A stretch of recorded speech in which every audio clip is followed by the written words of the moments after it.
இவள சீக்கிரம் சுருங்கண்ணே. இரு, இவ கண்ணு என்கிட்ட என்னமோ சொல்லுதுடா. உன்னை பார்த்தா எனக்கு வெறும் போலீஸா மட்டும் தெரியல, அதை தாண்டி உனக்கும் எனக்கும் வேற ஏதோ ஒண்ணு இருக்கு.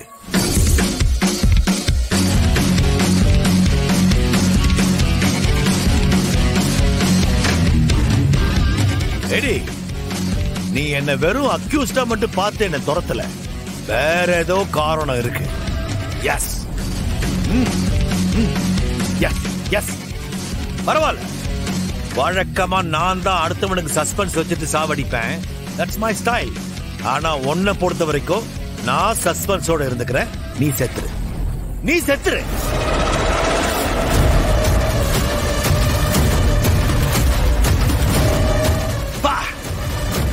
என்ன ஏடி, உன் கண்ணுல ஒரு எரிமலையே எரியும் போல.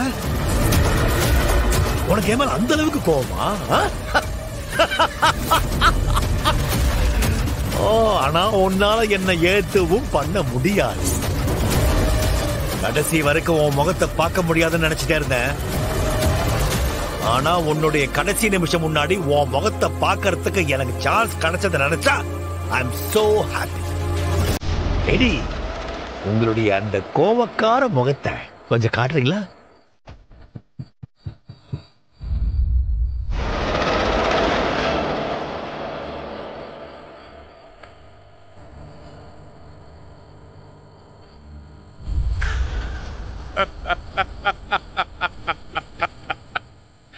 சக்சஸ். எஸ், நாம பிளான் பண்ண மாதிரியே ப்ரூஸ்லிய வர்மா கூட அனுப்பி வச்சாச்சு சார். இனிமே அவங்க 2 பேரும் நம்ம கண்ட்ரோல்ல தான் இருக்க போறாங்க. இதுக்கப்புறம் அந்த வர்மாவால நமக்கு தெரியாம ஒண்ணுமே பண்ண முடியாது.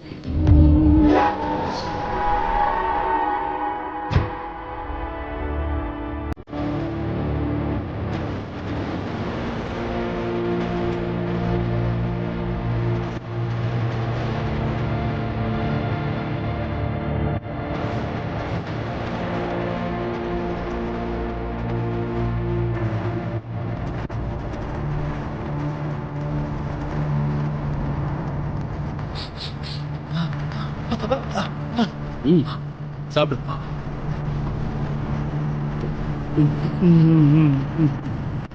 சிக்கன் ஃபிஷ் இல்ல?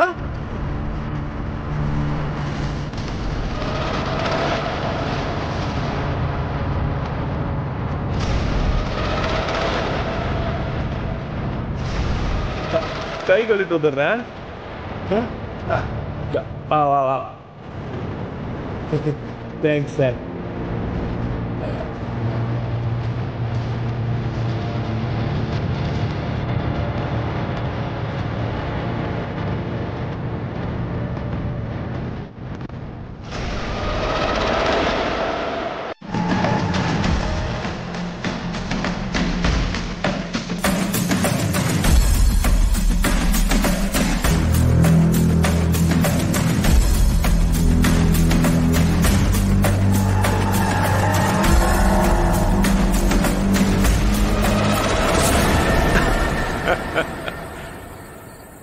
ஏடே, இதுக்கப்புறம் அந்த வர்மா நம்ம கிட்ட இருந்து தப்பிக்கவே முடியாது.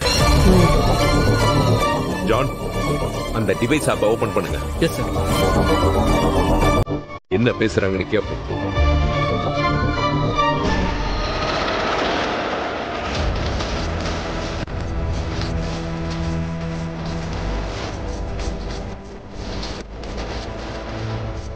ப்ரூஸ்லி, கவில அன்னைக்கு உன்னை எஸ்கேப் பண்ண வைக்கிறதுக்கு எல்லா ஏற்பாடும் பண்ணி வச்சிருந்தாங்க. அப்புறம் எப்படா போலீஸ்ல மாட்ட நீ? அது என்னன்னு சொல்றதுன்னு எப்படா நைட்டு வரும்னு காத்துக்கிட்டு இருக்க வேண்டியதா இருக்கு. யாருமே நம்மள புரிஞ்சுக்கிறது இல்ல. நான் என்ன வேணும்னா இந்த சிகரெட்டை பிடிக்கிறேன். எல்லாம் இந்த வீட்டுல இருக்காங்களே, இவங்களாலதான் நான் இதை குடிக்கிறேன். இந்த குடும்பத்துல இருக்கிற ஒவ்வொருத்தங்களையும் சமாளிக்க நான் படுற பாடு இருக்கே, ஐயோயோ எவ்வளவு கஷ்டமா இருக்கு தெரியுமா? அதுக்காகவே டெய்லியும் 10 பாக்கெட் சிகரெட் அடிக்கலாம். அடுத்து என் மாமனார் இருக்காரு, சரியான சிடுமூஞ்சி. கல்யாணம் ஆன நாள்ல இருந்து அந்த ஆள் சிரிச்சு நான் பார்த்ததே இல்ல. எப்ப பார்த்தாலும் முகத்தை உருன்னு வச்சுக்கிட்டு தெரிஞ்சா பாக்குறவங்களுக்கு ஒரு மாதிரி பதட்டமா இருக்குமா இல்லையா? யாரு எவருன்னே தெரியாது. பார்த்தான்மனா அவனை வெட்டுங்க, அவனை புடிச்சு கொல்லுங்கன்னே சொல்லிட்டு திரியிறாரு. இதுல என் பெரிய மாமனாரு என்கிட்ட பேசும்போதெல்லாம் நல்லாதான் பேசுவாரு. ஆனா அவரு பேசிட்டு போனதுக்கு அப்புறம் தான் இவ்வளவு நேரம் என்ன திட்டிக்கிட்டு இருந்தாருன்னே தெரியும். சரியான குழப்பவாதி.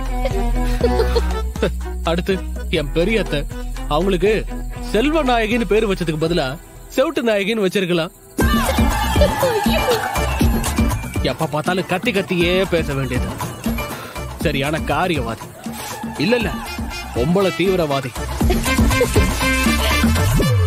அவங்களுக்கு ஏதாவது வேலையாகணும்னா மட்டும் மாப்பிள்ள சூப்பு குடிக்கிறீங்களா, மாப்பிள்ள ஜூஸ் குடிக்கிறீங்களான்னு கேட்பாங்க. மத்த நேரத்துல என் மாமனார்கிட்ட என்ன திட்டுறதுக்கு பாயிண்ட் எடுத்து கொடுக்கறது.